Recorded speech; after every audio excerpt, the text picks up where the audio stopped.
எல்லாருக்கும் இனிய புத்தாண்டு நல்வாழ்த்துக்கள்.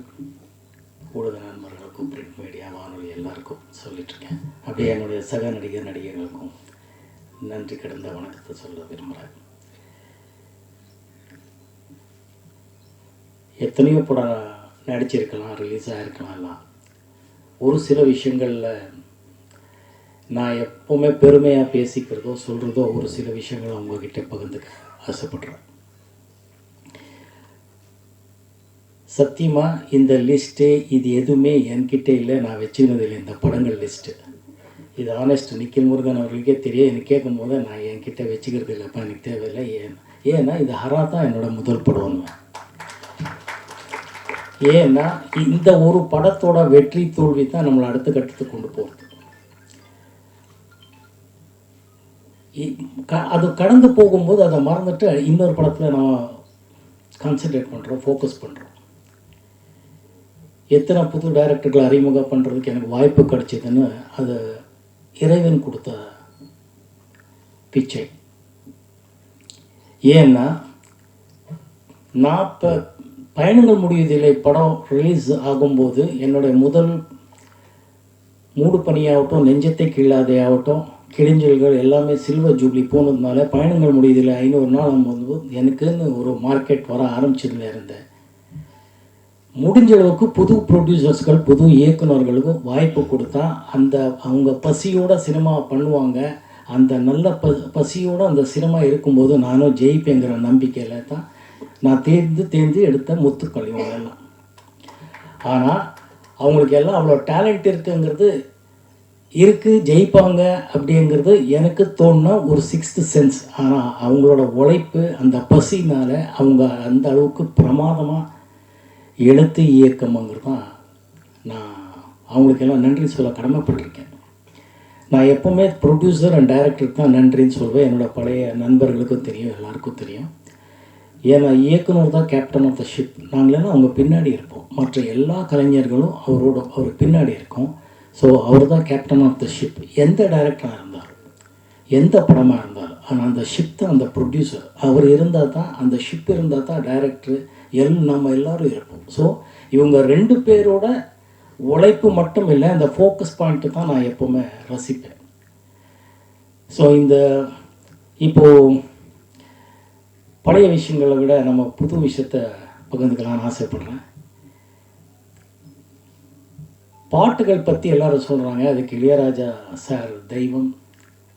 அவர் உண்மையான இசை ஞானிங்கிறதுல 2வது வார்த்தை இந்த தமிழனும் சொல்ல முடியாது, இந்த ரசிகனும் சொல்ல முடியாது, இந்த ரசிகையும் சொல்ல முடியாது.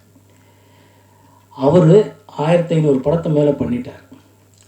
அவர் என்னை பொறுத்தவரை எல்லா இயக்குநர்களுக்கும், எல்லா தயாரிப்பாளர்களுக்கும், எல்லா நடிகர்களுக்கும் பிரமாதமான பாட்டு கொடுத்துருக்காரு. இதில் எந்த வஞ்சனையும் யாருக்குமே அவர் பண்ணதே இல்லை. சரி, சில நடிகர்கள் பற்றி ஏன் சொல்கிறாங்கன்னா, அந்த படம் ஓடி இருக்கு.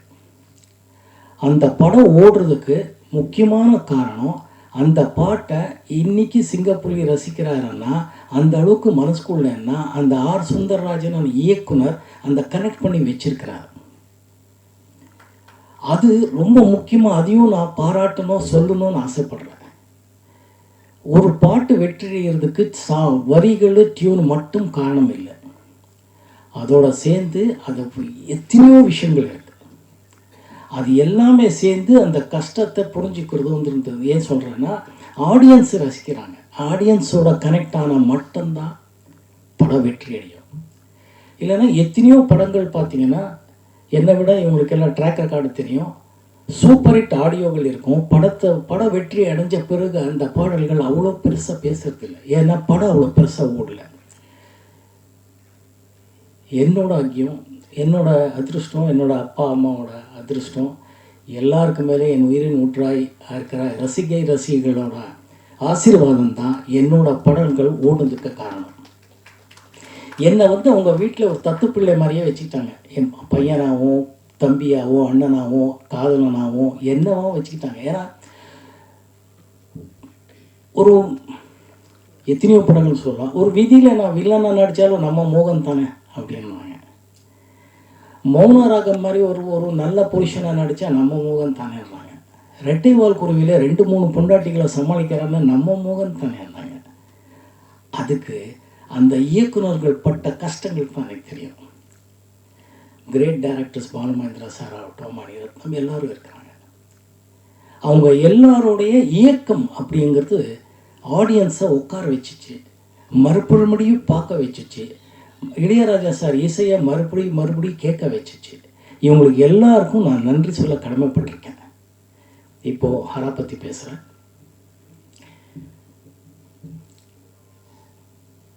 விஜயஸ்ரீ இயக்குனர். நிறைய பேர் எவர் சொன்னார் இப்போ மார்க்கெட் இருக்குது மார்க்கெட் இல்லைங்கிறது. மார்க்கெட் இருக்குது இல்லைங்கிறத பற்றி நான் என்றைக்குமே கவலைப்பட்டவன் கிடையாது.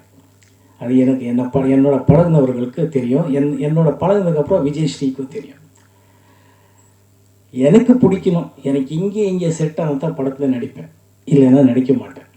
ஏன்னா நான் என்னை நம்பி இருக்கிறாங்கிறது இல்லை, என்னை ஆராதிக்கிற, என்னை மதிக்கிற ரசிகர்கள் எப்பவுமே டிசப்பாயிண்ட் பண்ணக்கூடாதுங்கிற ஒரே நோக்கம் தான் எனக்கு. பணம் எல்லார் மாதிரி எனக்கும் ரொம்ப தேவை, ஆனால் அது மட்டும் வாழ்க்கை இல்லைன்னு எங்கள் அப்பா அம்மாவோட டிஎன்ஏ நான் தெரிஞ்சவன். அதனால் எப்பவுமே எல்லாமே நல்லா வரணும், நல்லா அமையணுங்கிறது நம்புகிறவன். நிக்கில் முருகன் அவர்கள் விஜயஸ்ரீயை கூட்டிகிட்டு வந்தார். பரவாயில்லையா? எல்லாமே கரெக்டாக தான் சொல்லுவார். ஸோ விஜயஸ்ரீ அவர் கதை சொன்னார். கதை சொல்லும்போது கதை நல்லா இருக்குது, ஆனால் அதில் ஏதோ ஒன்று கொஞ்சம் வித்தியாசமாக இருந்தால் ரொம்ப நல்லா முடியும், அப்படி ரீச் ஆக முடியுங்கிறது எனக்குள்ளே ஒரு நம்பிக்கை. அப்போ விஜயஸ்ரீக்கு அவர்கள் சொன்னேன், இது கதை நல்லா இருக்குது, கண்டென்ட் என்னமோ இருக்குது, ஆனால் இப்போ டெல்லிங் கொஞ்சம் இருக்குது, ஸ்டோரி டெல்லிங்கில் கொஞ்சம் நீங்கள் புதுசாக தாதா எல்லாம் நல்லா பண்ணியிருக்கீங்கன்னும் போது இதையே கொஞ்சம் புதுசாக யோசிக்கக்கூடாது.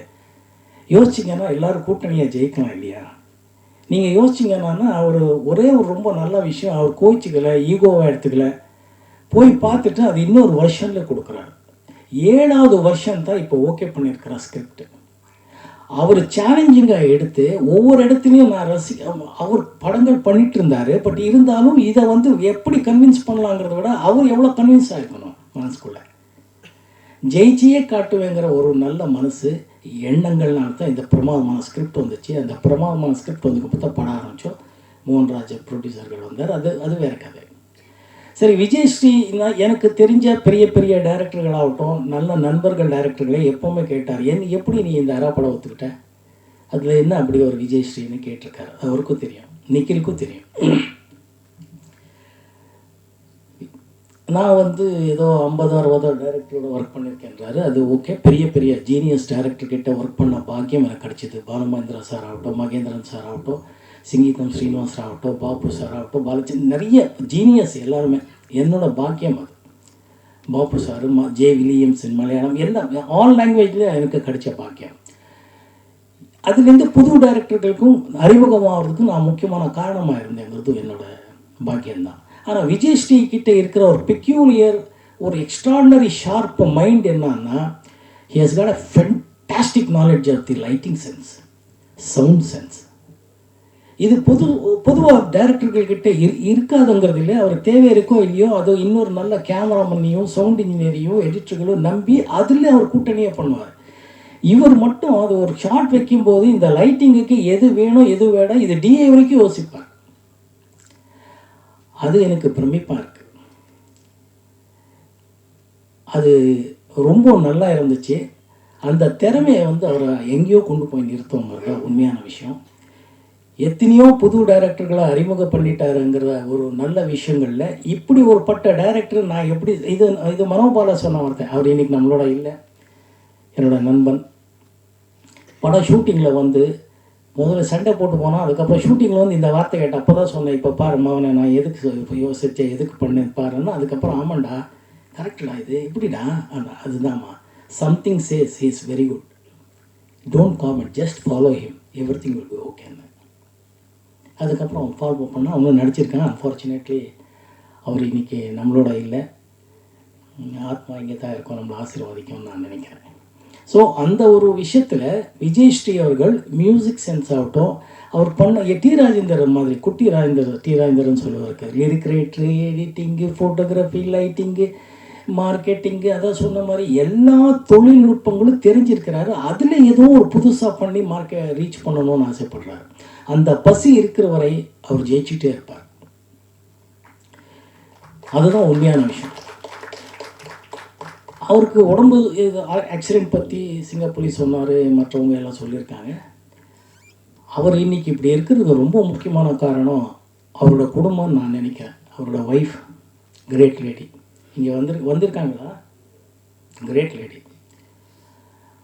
தவமாக இருந்தாங்க. அந்த அம்மா தவமாக நின்று பிரார்த்தனை பண்ணாங்க, தவமாக இருந்து தைரியமாக இருந்தாங்க, தவமாக இருந்து நம்பிக்கையாக இருந்தாங்க, தவமாக இருந்தால் நம்பிக்கை கொடுத்தாங்க. அந்த அம்மாவோட ஒவ்வொரு வார்த்தையும் இவருக்கு அவ்வளோ பெரிய டானிக். அந்த அம்மா சொல்லும், சார் மோகன் சார் வந்துடுவார் சார், இந்த மனுஷன் இவாசின் கோமா. அந்த அம்மா சொல்லும், கிரேட் லேடி. ஸோ இவரோட ஒய்ஃபோட புண்ணியமும் குழந்தைங்களோட புண்ணியமும் இவர் மறுபடி சொன்ன மாதிரி ஹரா படத்தை முடிக்கணும்னு திருப்பி வந்திருக்காரு. இல்லை நிறைய படங்கள் பண்ணணும் ஆசைப்படுறோம். நிறைய நல்ல படங்கள், நல்ல கண்டென்ட் வித்தியாசமாக கொடுப்பாரு. அந்த நல்ல படங்கள் மக்கள் ரசிப்பாங்கன்னு நினைப்பேன். என்னோட நினைப்பு, என்னோட ஆசையும் கூட. இந்த படத்தை பொறுத்தவரை நாங்கள் முதல்ல சொன்னதை பாடல்கள் இருக்கக்கூடாதுன்னு இருந்தேன்.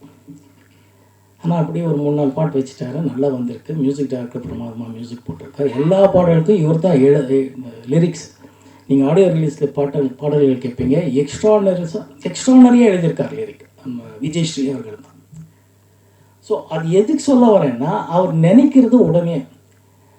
இது நான் இங்கே கம்பேர் பண்ணி பேசுகிறேங்கிறது இல்லை. நான் முதல்ல பார்த்த டைரக்டர்ஸில் ஸ்கிரிப்ட் இல்லாமல் பண்ணிட்டு இருந்ததுல முதல் ஆள் மணிவண்ணன் தான். அவரை அறிமுகப்படுத்துறதுக்கு எனக்கு ஒரு பாக்கியம் கிடைச்சது ஆஸ் எ டைரக்டர். மணிவண்ணன் இன்றைக்கி அவர் நம்மளோட இல்லை. அவர் தான் ஸ்கிரிப்டை இல்லாமல் ஸ்கிரிப்ட் மாதிரி எப்படி இந்த 3 கேரக்டருக்கு வசனங்கள் எப்படி சொல்லணும்னு பிளான் பண்ணாமல் அப்படியே பிளான் பண்ணி சொல்லிட்டு போயிட்டுருப்பார். ஃபென்டாஸ்டிக் டைலாக் சொல்லுவார். அதுக்கப்புறம் அந்த மாதிரி சென்ஸு இவர் தான். இவர் என்னன்னா எப்படி என்ன தெரிய மாட்டேங்கிறது. லிரிக்ஸு பாவம் நம்மளோட பேசிட்டு இருப்பாரு, சார் இந்த மாதிரி ஒரு பாட்டு, இந்த மாதிரி ஒரு இடத்துல ஒரு பாட்டுன்னு என்னங்க அப்படின்னு டப்புன்னு அங்கேயே ஒரு வாட்ஸ்அப்லேயே ஒரு லிரிக்ஸ் அனுப்புவார். அந்த மனுஷன் லண்டன்லேருந்தே போட்டு மியூசிக்கு நெக்ஸ்ட் டே வரும், இதோ வரும் வந்து எப்படி சார் இது? இல்லை சார் அப்படியே நம்ம ஜாலியாக ஈவினிங் பேசிட்டு இருந்தால அப்படின்னு. Everything he does in that class. அதாவது அதை ஒர்க் பண்ணிகிட்ருப்பார், ஒர்க் பண்ணிகிட்ருக்கிறது தெரியவே தெரியாது. அதுதான் அவர்கிட்ட சிறப்பான குணம்னு நான் நினைக்கிறேன். இந்த படத்தை பொறுத்தவரை நான் ஒர்க் பண்ண இந்த இன்ஃபேக்ட் இன்னும் சுரேஷ் மன்னன் நம்ம நண்பர் இங்கே இருக்கிறாரு. அவர் முதல் கேமரா ஒர்க் பண்ணதும் நான் நடித்த படம் தான் பாலாஜி சார் படம். கேமராமேன் கம் டைரக்டர் கம் ஆக்டராக இருக்கிறார். அவர் நம்மளோட இங்கே இருக்கிறார், நம்மளோட ஒர்க் பண்ணியிருக்காரு. அவர்லேருந்து இன்றைக்கி இருக்கிற ஆர்டிஸ்ட்டு சுவாதி வரைக்கும் இந்த படத்தில் எல்லோரும் சேர்ந்து நடிச்சிருக்கோம். ரொம்ப வித்தியாசமாக இருக்குது.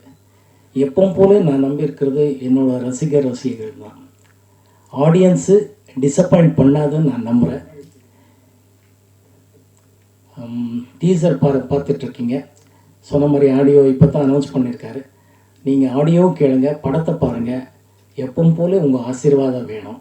ஊடக நண்பர்களாகட்டும், ரசிகர்களாகட்டும், டெக்னீஷியன்ஸ், ஆர்டிஸ்ட் ஆகட்டும், எல்லாருக்கும் மிக்க நன்றி. வணக்கம். தேங்க்யூ.